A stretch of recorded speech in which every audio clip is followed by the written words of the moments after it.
Hey guys, welcome back to the 3rd Gen Camaro project. Today I'm going to show you how to go from this stock air cleaner, big, huge, takes up a lot of space, to this very cool, compact, open air breather, which actually, I believe, makes you the mayor of Cool Town.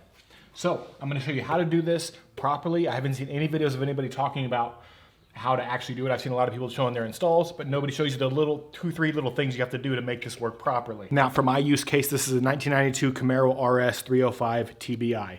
This will work with pretty much any 305 TBI, I believe. Most of the stuff will be the same. Also, there will be many people in the comments saying, why would you go from the cold air that's coming from here to hot air that's under the hood? And that is true. It's very debatable whether you get any more power out of an open air filter like this versus the cold air that's coming in, because the engine air under the hood is much hotter, although you do get more of it. But I have a very creative way to solve that, and that's gonna be the next video on the channel. And if you're a fan of 3rd Gen Camaros, I have a whole series on this car on this channel, so subscribe if you're into that. But let's get into it. All right, so here's your stock air breather. Once you take this lid off, you have your filter inside, of course. Now to switch this over to open air, there's a few things you need to address. I'm gonna show you the thing over here real quick. So this right here is your PCV valve.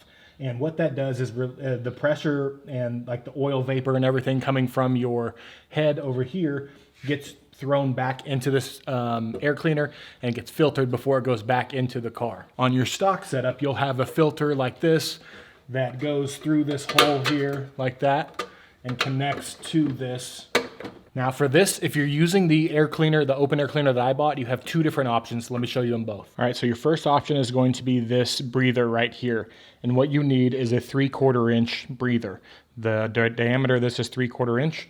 It comes with the grommet already on it, but there is a grommet, should be a grommet already on your valve cover head. So if you want to go the breather route, if you just follow this hose here down to your valve cover, you will see right there in the middle there, the valve cover, see the rubber grommet going into the valve cover? You would just plug this breather into that right there. And that eliminates the need for this right here.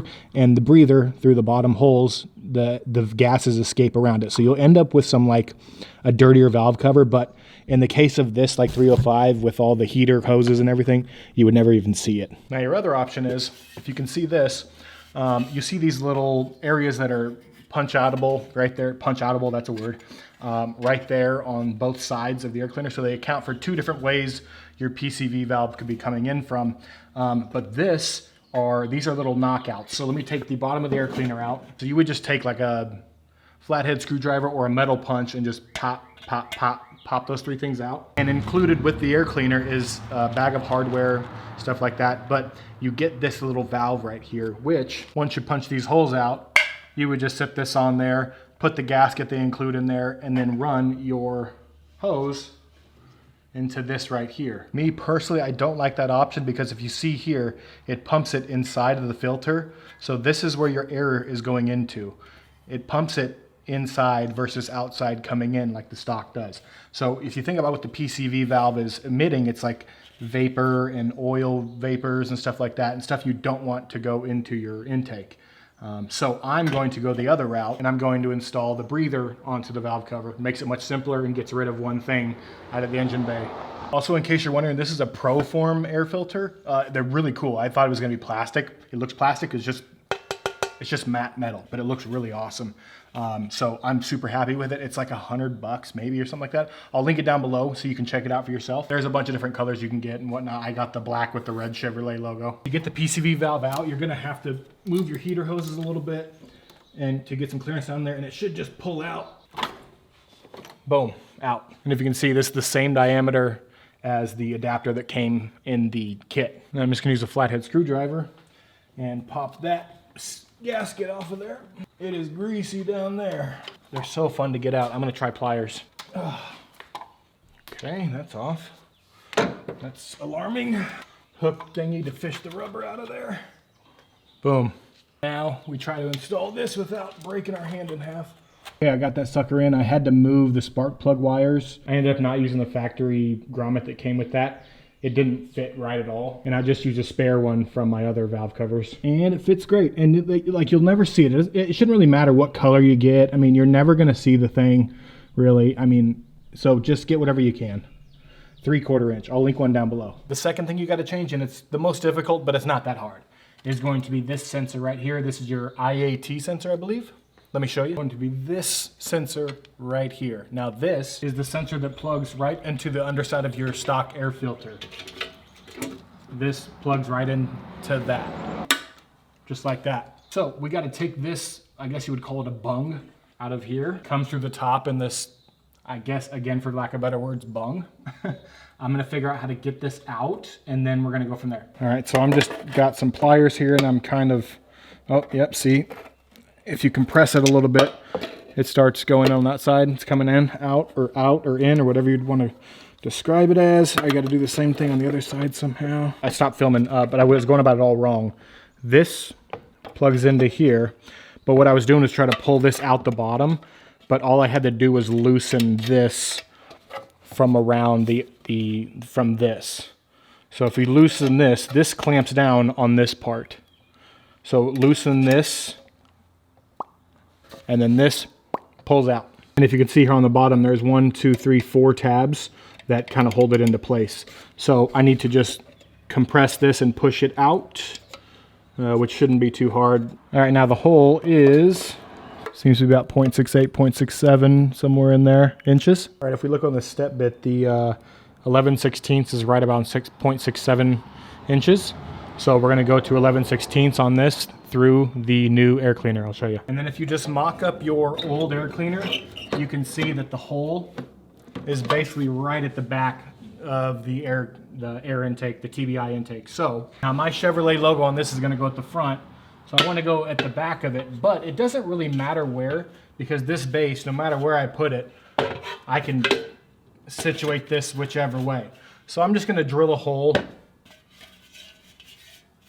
maybe in between these two punch out areas right there in the middle. All right, and I just got it flipped upside down. As you see, both punch outs are right there. So I'm gonna drill right here in the middle.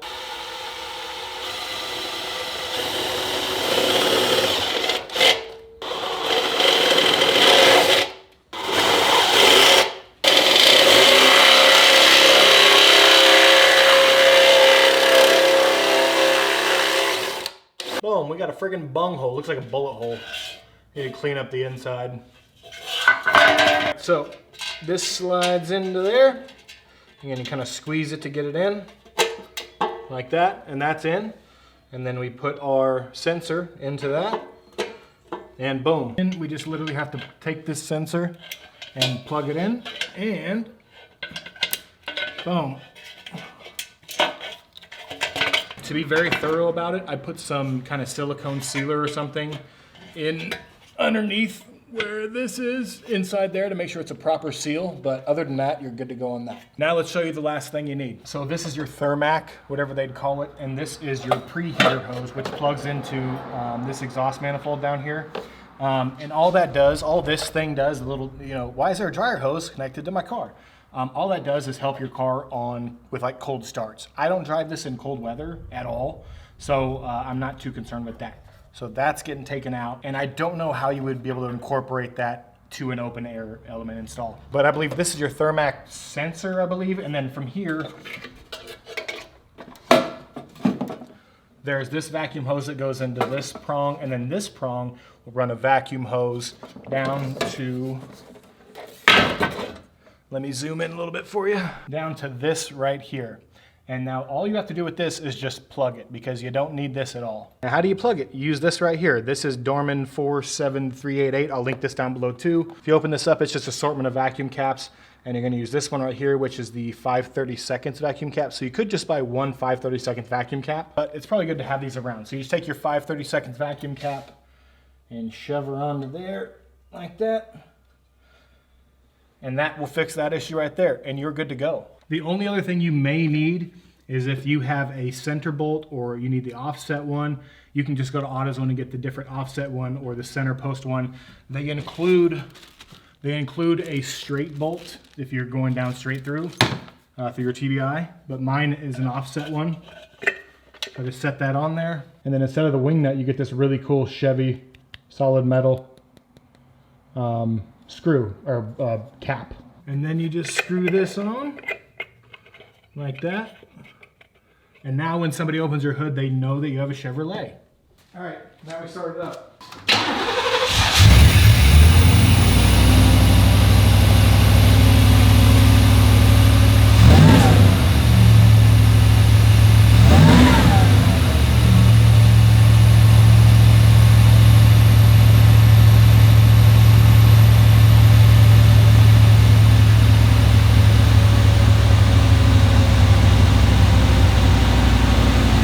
guys, like I said, I made this video because I couldn't find anybody else going over the specifics of how to install an open air cleaner. I've seen people just showing them installing them, but nobody shows you how to put your IAT in, how to plug your Thermac, how to, you know, all that stuff. I haven't seen anybody do it. So hopefully this helps you out. If it did help you out, hit the thumbs up. There's a whole project on this car. If you want to see more, you can subscribe and leave a comment down below if you have any questions, or somebody or me can help you out. Oh, also next episode, yes, I understand that is hotter air under the hood, but I have a fix for that. A very cool fix coming next episode. Stay tuned. Bye.